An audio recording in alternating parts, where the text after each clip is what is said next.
C'était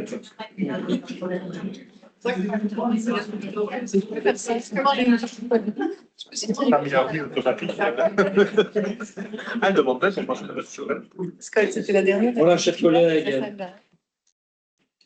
Alors, si vous me le permettez, avant d'entamer l'ordre du jour du Conseil communal, je tiens à souhaiter la bienvenue à nos jeunes conseillers communaux du Conseil communal des enfants. Soyez les bienvenus au Conseil communal des adultes. Alors, je vais peut-être vous donner, d'un point de vue pédagogique, un petit mot d'explication. Vous voyez qu'il y a 23 conseillers communaux autour de cette table. Ils ont été élus en se présentant au suffrage des Benitois.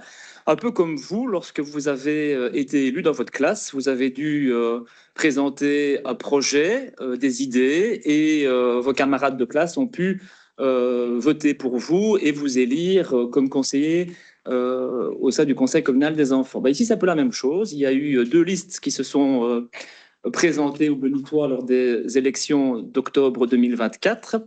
Et à l'issue du vote, il y a une répartition des 23 sièges qui s'est faite entre ces deux listes. Alors, vous avez le groupe du Parti socialiste qui se trouve ici.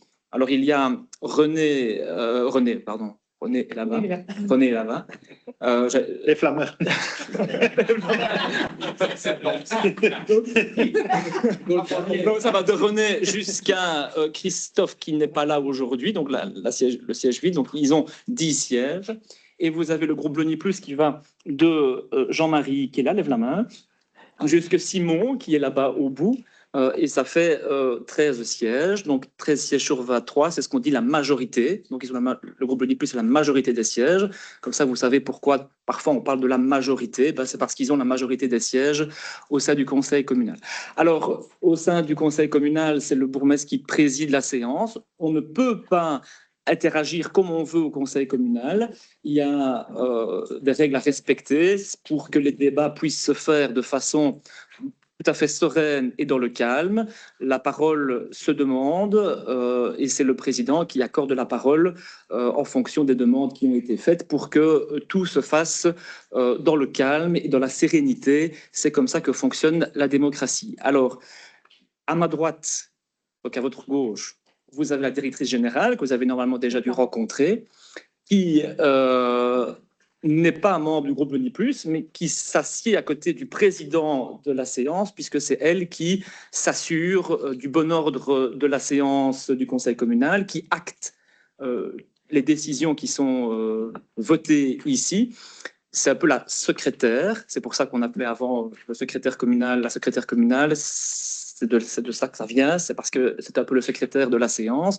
Aujourd'hui, le nom a changé, c'est devenu directrice générale de l'administration communale, et elle est aidée par Sabine, qui est un agent administratif et qui est là pour également s'assurer que tout fonctionne bien au sein du conseil communal.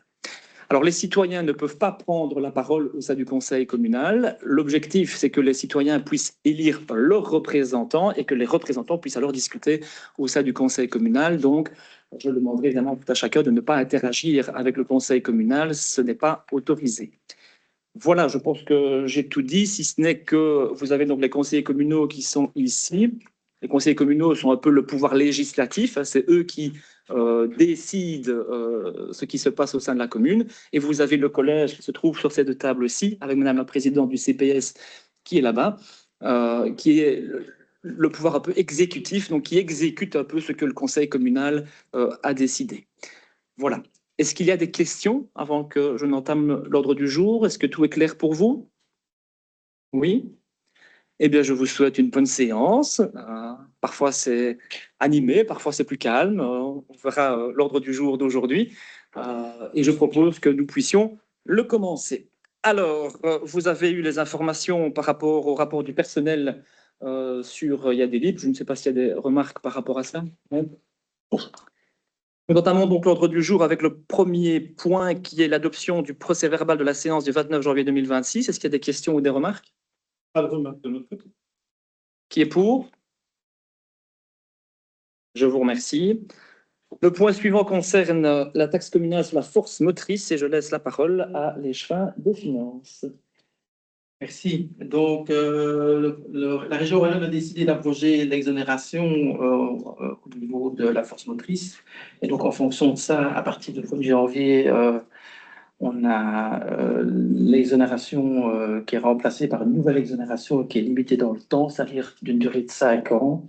Donc, ça veut dire qu'à partir de maintenant, il y a 5 ans d'exonération au niveau de la force motrice et ensuite, le prix est à payer au niveau des différentes sociétés qui sont sur la commune de Bleny. Donc, la conséquence, c'est que si on ne met pas à un moment donné cette taxe en vigueur, on se trouve évidemment avec une dotation de la région Wallonne qui de toute façon est annoncée comme étant annulée. Et donc, on doit évidemment avoir la recette au niveau communal.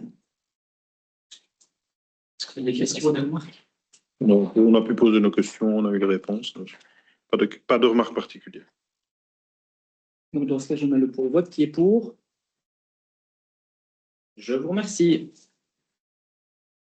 Le point suivant concerne l'approbation des comptes 2025 de la fabrique d'église de Housse.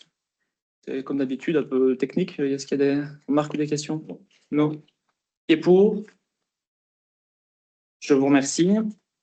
Le point suivant concerne l'ordonnance de police relative au rassemblement de motards sur le territoire de la commune de Bleny. Donc ici, pas de surprise, comme chaque année, nous revotons à la demande de la zone de police de la Basse-Meuse ce règlement, afin qu'il soit le même sur l'ensemble du territoire de la Basse-Meuse. Est-ce qu'il y a des questions? Non. Qui est pour? Je vous remercie. Le point suivant concerne le règlement complémentaire de police. Je propose que les chefs de la mobilité les passent en revue et puis on procédera au vote dans la foulée. Merci Jérôme. Donc, effectivement, l'ensemble des points soumis ici ont fait l'objet d'un avis préalable du SPW Mobilité. Donc, on commence par le premier point. Règlement complémentaire de police, établissement d'une zone 30 et zone d'évitement striée rue des Armuriers, des Sarres et des Tisserands. Et le document en fait, que vous avez devant vous concerne justement cette zone d'évitement striée pour les deux rues évoquées, étant donné que nous avons reçu l'avis préalable du SPV un peu plus tard. Donc voilà, c'est-à-dire le 24 février. D'autres questions par rapport à cela? Non. Ok. On passe au point suivant, le règlement complémentaire de police, donc l'établissement d'une zone 30, rue du Crucifix, de Lassay, Baxay, du stade Gilles Cambrosier et allée des Cerisiers. Est-ce qu'il y a des questions par rapport à cela? Oui, j'ai une question par rapport, donc ici, on établit la zone 30, enfin, on régularise la zone 30 et les panneaux, mais il y a eu un marquage au sol dans la rue de la Sey pour du stationnement. Donc, je voulais savoir s'il y avait eu quelque chose en particulier pour avoir, alors qu'on n'a jamais eu ce genre de traçage dans ce quartier-là, et s'il y en aura d'autres. Alors, effectivement, il y a eu un traçage pour des stationnements de voitures. On a voulu créer un effet de chicane parce que nous avions été sollicités par les riverains qui se plaignaient souvent en tout cas d'excès de vitesse. Donc, en créant cette chicane, nous pensons que ça peut réduire en tout cas les risques d'excès de vitesse. Donc, c'est la raison pour laquelle, effectivement, on a mis cette borne de stationnement avec une zone évidemment striée. Ça, c'est pour les bacs à fleurs. Oui, tout à fait. Le traçage au sol, il y en aura d'autres. Enfin, j'entends bien ta réponse, hein, mais dans le cas. D'autres ne sont pas prévus. Il n'y a pas de stationnement supplémentaires qui sont prévus, en tout cas à l'heure où je vous parle. Donc voilà. Est-ce qu'il y a Pas des d'autres. questions?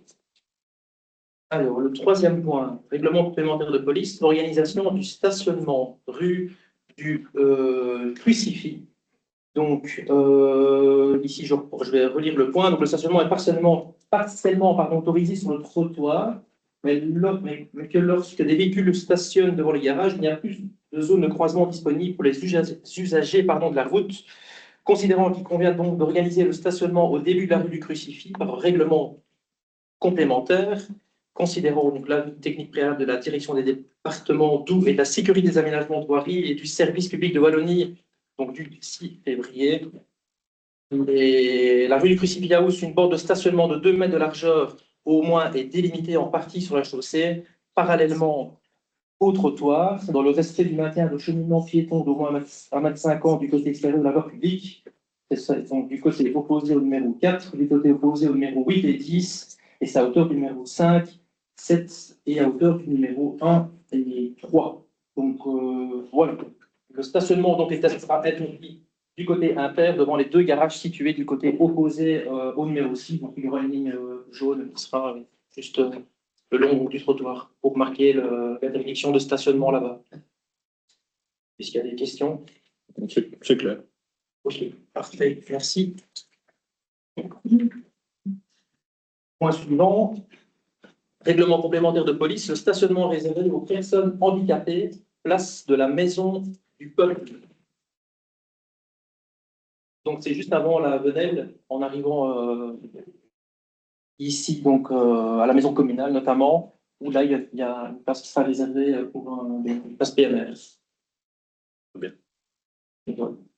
Des questions? Non, non, non, non. Point supplémentaire. Suivant, pardon. Alors, règlement complémentaire de police, zone 5 ans, lotissement, domaine du fort de Barchon, qui a été aménagé en réalité hors agglomération et que les vitesses pratiquées sont incompatibles avec la conservation des lieux et la sécurité des personnes qui résident. Là également, on a eu des plaintes d'automobilistes qui avaient tendance à rouler un peu vite dans ce lotissement, dans ce domaine de Barchon. C'est la raison pour laquelle on régularise donc cette zone. Il y a toujours l'intention de déplacer la limite de la zone d'agglomération. Il y a une demande en tout cas de la déplacer. Oui. C'est déjà une demande de longue date, mais elle tarde à obtenir une réponse favorable dans les instances voulues. Pas la commune. C'est toujours sur la table. Tout à fait. C'est toujours sur la table, ok, d'accord. C'est prévu d'ailleurs qu'on en reparle avec l'agent du STV prochainement. Donc, voilà. C'est à l'étude actuellement. Comment? C'est à l'étude C'est à actuellement. l'étude. Donc, ça avance petitement. Mais... Petit à petit. Voilà. Oui. Okay. Alors, point suivant. Il s'agit d'une zone d'évitement striée et priorité de passage rue Nifier. Actuellement, juste avant la priorité de droite, il y a déjà un rétrécissement de vitesse. On va la reculer parce que elle était trop proche de la priorité de droite. Donc ça, voilà, il y avait un risque comme de danger.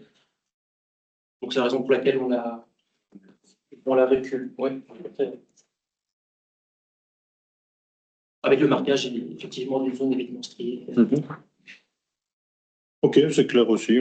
On voit très bien de quoi il s'agit. Parfait. Point suivant, il s'agit ici d'un marquage axial rue de l'Institut.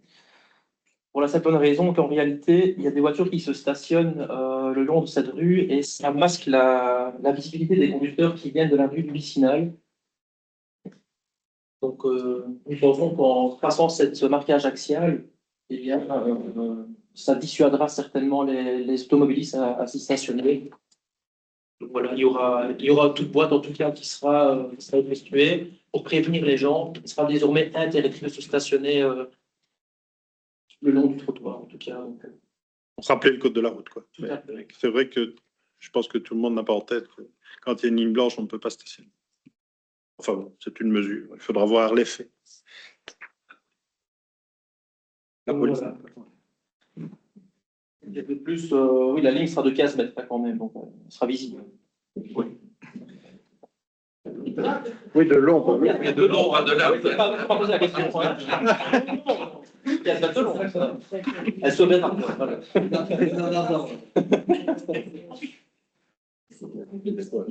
Ok. Vous avez des questions ou des remarques? Non.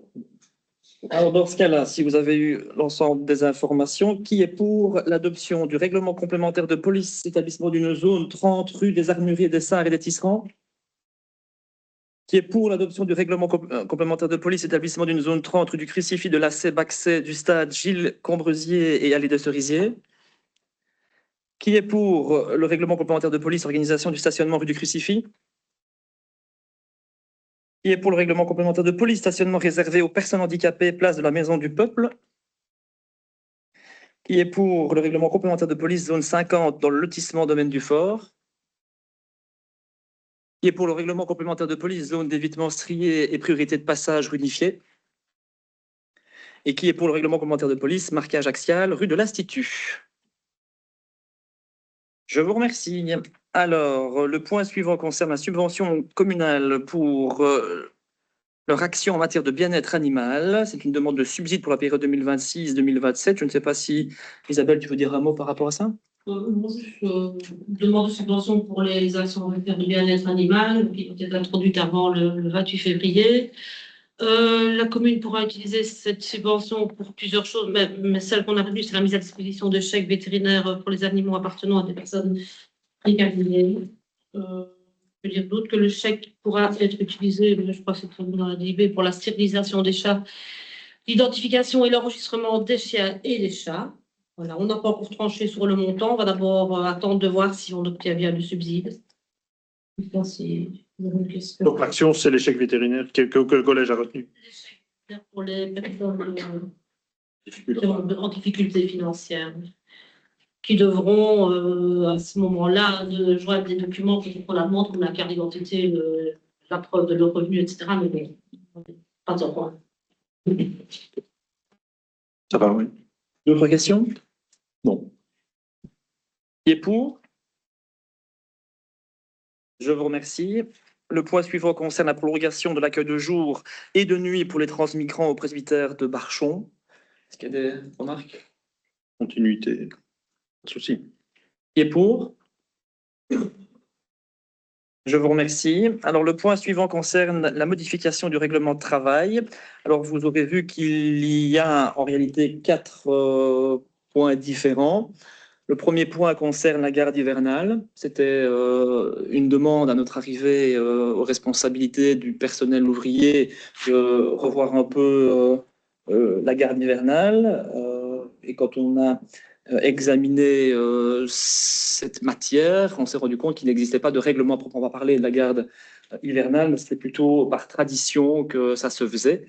Donc on a couché tout ça sur papier, ça a été un processus de concertation et de collaboration avec notamment les syndicats, et nous sommes arrivés à, je trouve, un règlement qui est tout à fait équilibré, qui rencontre à la fois les demandes du personnel ouvrier et les demandes, et en tout cas les attentes du collège. Donc voilà, c'était quelque chose qui était tout à fait nécessaire. Le deuxième volet, c'est évidemment, on est obligé de modifier le règlement de travail pour pouvoir le faire, c'est de placer des caméras. Donc, vous savez qu'on a subi un vol dans la nuit du 17 au 18 septembre 2025 et que si on avait eu des caméras, on aurait peut-être pu identifier plus rapidement, en tout cas, les auteurs. Donc, la volonté, en tout cas, de la majorité, de pouvoir placer des caméras sur les hangars extérieurs, donc donnant sur la cour, par l'intérieur des hangars. Donc, voilà, c'est ce qui est passé également en concertation syndicale et qui a été accepté. Le point suivant concerne la modification de l'article 6 du règlement de travail. En réalité, c'est pour le faire coïncider avec la modification de la garde hivernale, puisqu'on a un petit peu travaillé sur les heures de travail. Donc, on modifie évidemment les heures qui étaient prévues dans le règlement proprement parlé, puisqu'en réalité, la garde hivernale est une annexe au règlement de travail. Donc, c'est pour ça qu'on fait une phase cohérente avec l'ensemble du règlement de travail. Et l'article 10, c'est également une demande pour notamment les parents qui sont parents en tout cas de personnes ayant un handicap, d'un enfant portant un handicap, de pouvoir, et qui sont peut-être familles nombreuses, de pouvoir passer alors le nombre de fois ils peuvent s'absenter du travail à 12 fois. C'est ce que nous avons effectivement accepté, c'est ce que nous vous proposons de passer aujourd'hui. Je ne sais pas s'il y a des questions ou des remarques par rapport à ces points. On a eu toutes les explications, c'est très clair. Parfait. Donc, qui est pour le point 8, la modification règlement de travail? Je vous remercie. Le point suivant concerne l'enseignement communal avec l'organisation du capital période 2025-2026. Vous avez eu l'ensemble des chiffres dans la délibée, mais je ne sais pas si Anne y a un petit mot à ajouter plus. Elle a rajouté, c'est vraiment les chiffres, les périodes qui sont là pour le moment, et c'est très mathématique en fonction de la population scolaire. Tout à fait. Non, pas de question particulière. On a lu ça attentivement, mais c'est un document logique qui revient chaque année. Il n'y a pas eu d'incidence sur le personnel. Par rapport à l'année dernière. Il n'y a pas de... Non, pas du tout. Et pour? Je vous remercie. Et le point suivant concerne le transfert d'une part dans le secteur pouvoirs locaux et personnes morales de droit public de la société coopérative intercommunale Service Promotion Initiative, plus connue sous le nom de SPI. Ça nous permet effectivement de pouvoir conserver, donc de transférer une part des catégories A vers les catégories E. Voilà, je ne sais pas si vous avez des questions ou des remarques. Non, pas particulièrement. Voilà. On a eu les explications. Parfait. Qui est pour? Je vous remercie. Ceci clôture déjà l'ordre du jour et laisse donc la place aux questions d'actualité si vous en avez. Question d'actualité par rapport aux inondations Mousset. On a vu que dans les décisions collège, il y avait une décision pour recours à un avocat en vue d'expropriation. On voulait savoir un petit peu voilà, comment ça se passait et ce qu'il en était, ce qu'on peut avoir comme info. Alors, je ne vais pas rentrer dans le détail du dossier pour préserver éventuellement les discussions qui pourront encore intervenir, mais effectivement, vous savez que nous avons acheté une parcelle dans le Mousset, c'était au mois de février, c'était il y a tout juste un an. Et depuis lors, nous avons entamé des discussions avec les propriétaires de la parcelle voisine qui sont nécessaires pour construire l'ouvrage tel qu'il a été, en tout cas, défini par l'étude de l'AIDE. Les discussions ont pris un certain temps et ne se sont pas soldées, en tout cas, de façon favorable pour la commune, puisque les propriétaires n'ont pas souhaité vendre leur terrain. Et comme malheureusement c'est un terrain qui est nécessaire à l'élaboration du bassin de retenue, nous avons entamé effectivement la procédure pour lancer l'expropriation, mais c'est un dossier qui viendra sur la table évidemment du conseil communal en son temps. Pour le moment, nous avons juste décidé d'avoir les services d'un avocat afin que la procédure soit parfaitement bien lancée, qu'il n'y ait pas de problème de procédure qui pourrait retarder davantage le dossier, puisque de la volonté de vouloir avancer le plus vite possible. Et je trouve qu'on a déjà malheureusement perdu déjà assez de temps dans ce dossier. Donc voilà, c'est la volonté d'avancer dans ce cadre-là. L'objectif, c'est de recourir au service de l'avocat pour rédiger notamment l'arrêté d'expropriation. Alors, c'est d'abord de nous aiguiller parfaitement bien au niveau de la procédure, parce qu'il y a d'abord une phase amiable qui doit officiellement être relancée, même si celle que nous avons eue ne s'est pas forcément bien soldée, il faut en faire une. Donc, il faut s'assurer que le dossier est bien sur les rails. Et puis alors après, il faudra monter un dossier pour prouver l'utilité publique. Je pense que ce ne sera pas grande difficulté, hein, mais il faut... Non, la motivation de l'utilité publique. Il faudra quand même que le dossier soit évidemment monté. Et puis, il y aura une phase évidemment judiciaire. Ça, c'est dans l'expropriation. Il y a une phase de conciliation, puis une phase qui se passe après conciliation devant la justice. Et donc là, il faudra effectivement que nous ayons les services d'un avocat pour que la commune soit représentée. Donc, c'est vraiment pour avoir un aiguillage du début jusqu'à la fin de la procédure. Pour en avoir pratiqué quelques-unes professionnellement, je trouve que ça vaut la peine d'avoir un avocat qui prend la plume sur l'arrêté. Enfin, nous, on fait souvent ça au niveau du boulot. Vraiment, un juriste qui rédige le truc parce qu'il faut vraiment le blader. C'est souvent attaqué après un document. Ici, les avocats que nous avons consultés sont des avocats qui ont l'habitude de ce type de procédure. Ok, d'accord, ça c'est bien. D'accord. Okay. Merci pour les explications. Je vous en prie. D'autres questions? Oui, une question, une thématique sur le village festif ou gourmand prévu au niveau du jeudi de l'Ascension. On peut en savoir un peu plus? On sait que les courriers sont partis, mais un peu de contexte. C'est traditionnel. Bon, on y intègre l'espace gourmand. On fait un coin gourmand avec différentes associations cette année de Bleuny, Centre, proximité du marché. On a sélectionné des AFBL qui ont différentes activités, type caritatif, d'enfance. Vraiment des associations avec des activités vraiment diverses.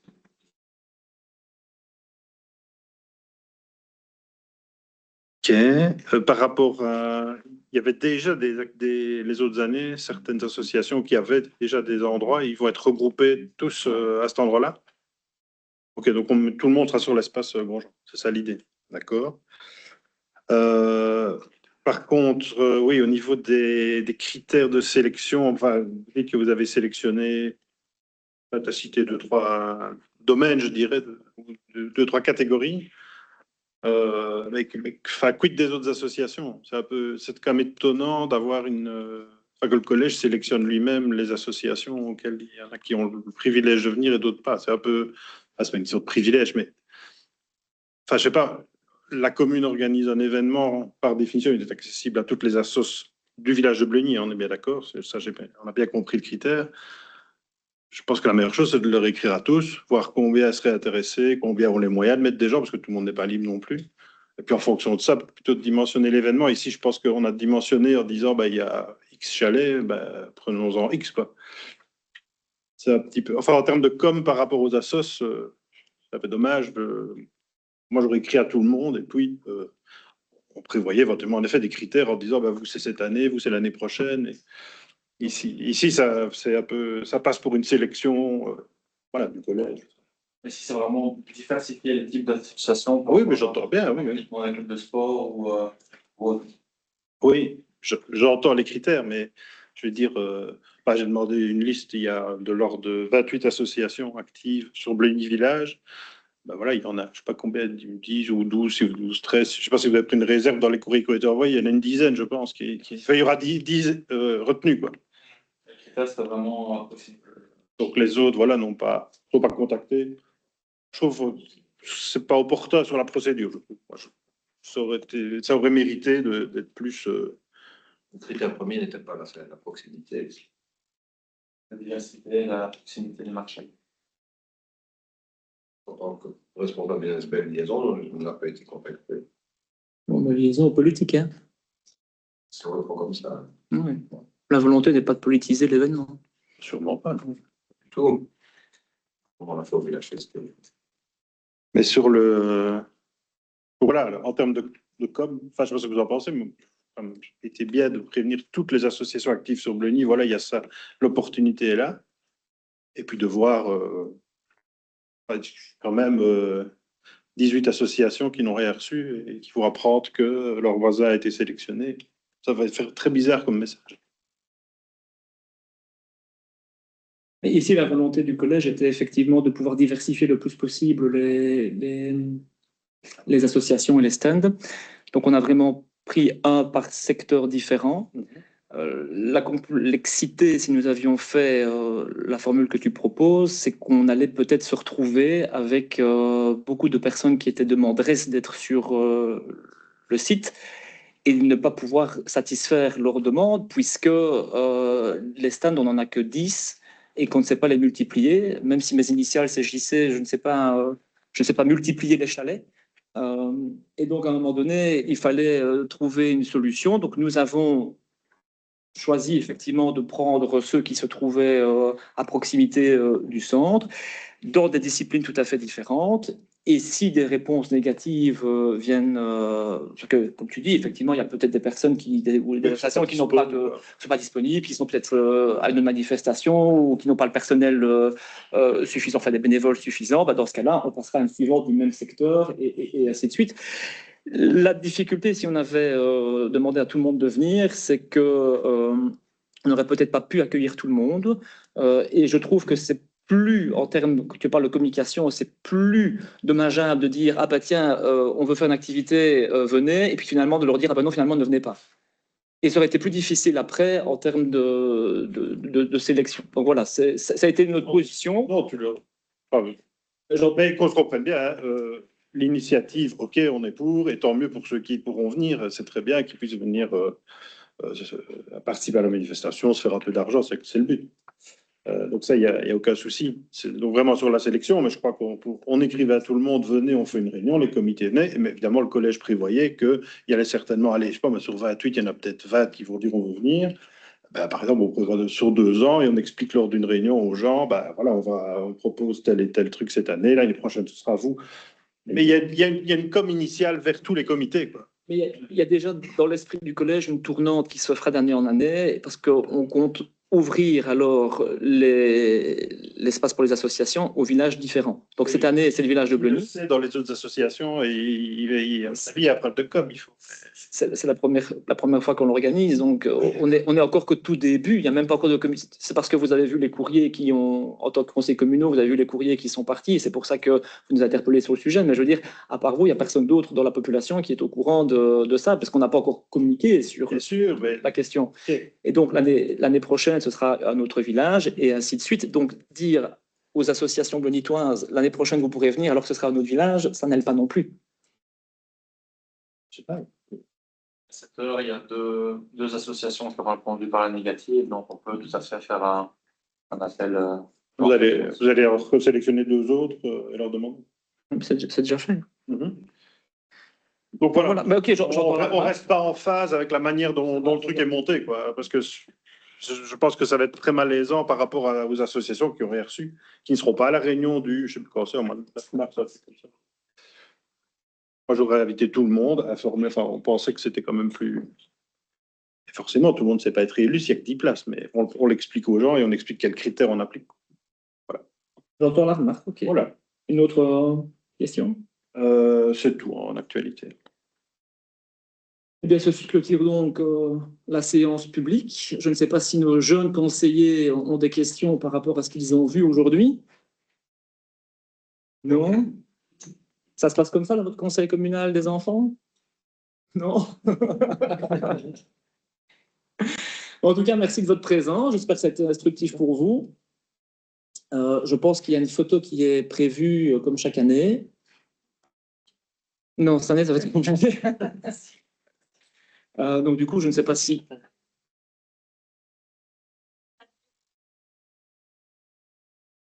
Et les enfants devant la passer en termes d'espace.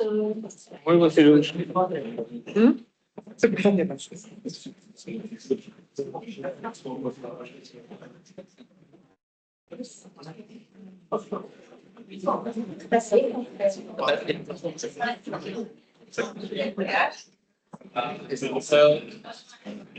On reste assis, nous? Comme ça fait... Ah, on reste assis.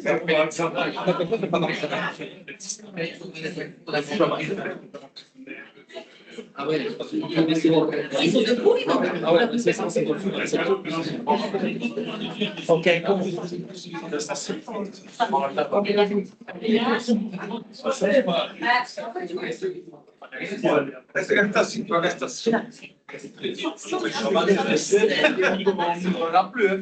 C'est dans les plus grands du monde.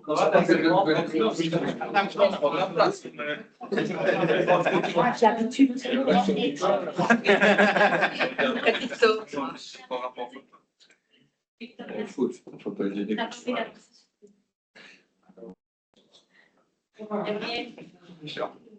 Allez, 3, 2, 1. Voilà.